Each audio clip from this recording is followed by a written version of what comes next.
Pilih rumah di Australia itu jangan sembarangan. Sebenarnya aku udah pernah nge-share sedikit di Instagram dan TikTok aku gimana caranya cari rumah atau tempat tinggal di Australia. Tapi di sini aku ada sedikit tambahan dan pastinya bakal lebih lengkap lagi penjelasannya. Tapi kalau misalnya kalian emang butuh informasi-informasi yang lebih cepat, aku saranin buat kalian follow Instagram dan TikTok aku, namanya @peninayuliana, karena di sana aku bakal upload informasi dengan lebih cepat. Oke, jadi aplikasi apa aja sih yang bisa kamu pilih untuk mencari tempat tinggal di Australia? Yang pertama ada namanya Flatmates. Ini mungkin udah terkenal banget ya di kalangan teman-teman yang mau cari tempat tinggal di Australia. Karena emang biasanya orang yang punya rumahnya tuh juga lebih legit. Karena di sana description-nya lebih jelas. Dan bahkan kalau kamu mau ngechat ke beberapa owner, kalian itu harus jadi premium member dulu. Karena emang di sana mereka akan ngebales dan emang bisa ngebalesnya cuma kalau misalnya kamu itu udah premium member. Sebenarnya sih alasannya karena mereka itu juga nyari orang yang sama-sama legit gitu. Bukan cuma kita yang cari tempat tinggal, tapi dia juga nyari orang yang legit gitu. Jadi kalau kalian pakai premium member itu bakal membuktikan kalau kalian itu serius mau tanya-tanya seputar rumahnya. Yang kedua adalah Facebook Marketplace. Kalian bisa langsung aja ganti lokasinya ke tempat dimana kalau kalian mau cari tempat tinggal. Karena di sana akan banyak banget pilihan. Tapi aku juga menyarankan kalian untuk berhati-hati. Karena yang namanya Facebook itu banyak juga orang-orang yang menggunakannya sebagai scam. Jadi kalian tetap mesti datengin dulu aja ke tempatnya sebelum melakukan pembayaran. Yang ketiga, kalian bisa cari di grup-grup Facebook. Terutama di grup Facebook di mana lokasi kalian berada. Misalnya sekarang ini kalian ada di Shepparton. Kalian bisa cari gitu grup Shepparton dan kalian bisa tanya langsung di grup itu apakah ada informasi seputaran.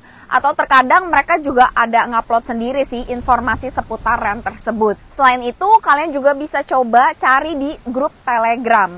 Kalau grup Telegram, aku menyarankan kalian buat join ke grup-grup working holiday. Karena di sana juga teman-teman sesama pemegang working holiday visa suka nge-share seputar informasi rent rumah. Nah, kalau misalnya kalian itu perginya ramean atau kalian kenal beberapa orang di daerah yang sama, kalian juga bisa nge-rent rumah.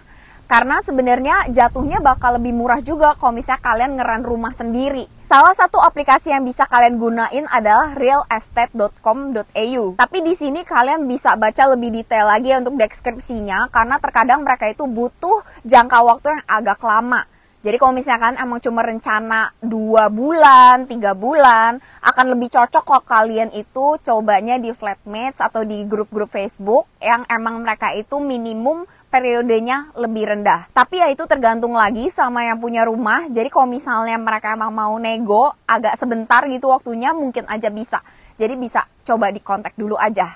Yang kelima, sesimpel ketik di Google, rent rumah Shepparton, rent rumah Emerald di Forbes atau di mana. Karena nanti juga akan keluar hostel-hostel atau tempat-tempat yang bisa di-rent. Dan kalau misalnya di area-area terpencil itu, terkadang ada hostel-hostel yang emang mau dibayar mingguan. Tapi bakal lebih gampang kalau misalnya kalian datang langsung ke hostelnya atau kalian telepon, biar nanti negonya itu lebih gampang. Karena di sini aku juga menyadari ya, kalau orang-orang Aussie itu tuh lebih suka telepon daripada kayak kalian chat WA kayak gitu loh.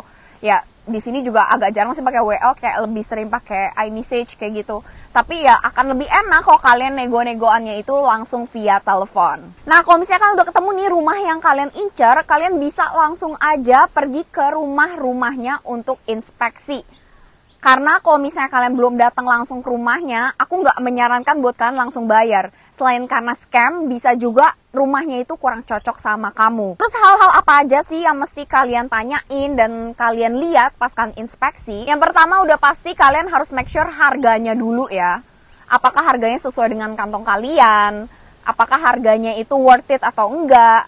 Terus sekamar itu bisa berdua atau enggak? Terutama buat kalian yang emang pengen kamarnya share, kalian juga bisa tanyain hal itu sama ownernya. Boleh nggak kita sekamar berdua atau bertiga, kayak gitu. Terus berapa lama minimum stay-nya? Karena tadi aku juga mention sedikit ya, kalau misalnya tiap rumah, tiap kamar itu tuh biasanya ownernya punya kebijakan sendiri untuk berapa lama bisa stay secara minimumnya. ada yang pengennya minimum 6 bulan, 12 bulan kayak gitu. Jadi kalian bisa sesuaiin aja, kalian tuh mau tinggal di tempat itu berapa lama. Kalian juga harus make sure nih bond money-nya berapa, karena ada orang tuh yang bond money-nya maunya kayak 1 bulan atau 2 bulan di muka gitu. Sebenarnya bond money itu tuh kayak uang jaminan gitu loh, kalau misalnya ada terjadi kerusakan atau apapun, nanti uangnya itu bisa mereka ambil. Tapi kalau misalnya emang nggak ada masalah apapun, bond money itu bakal dibalikin. Tapi kan ya berat juga dong kalau misalnya kita mesti bayar kayak 2 bulan di awal kayak gitu. Karena ya kalau misalnya sepenglihatan aku normalnya itu ya 2 minggu sampai 1 bulan lah untuk bond money-nya sendiri. Terus kalian juga harus mempertimbangkan lokasinya itu strategis atau enggak sih.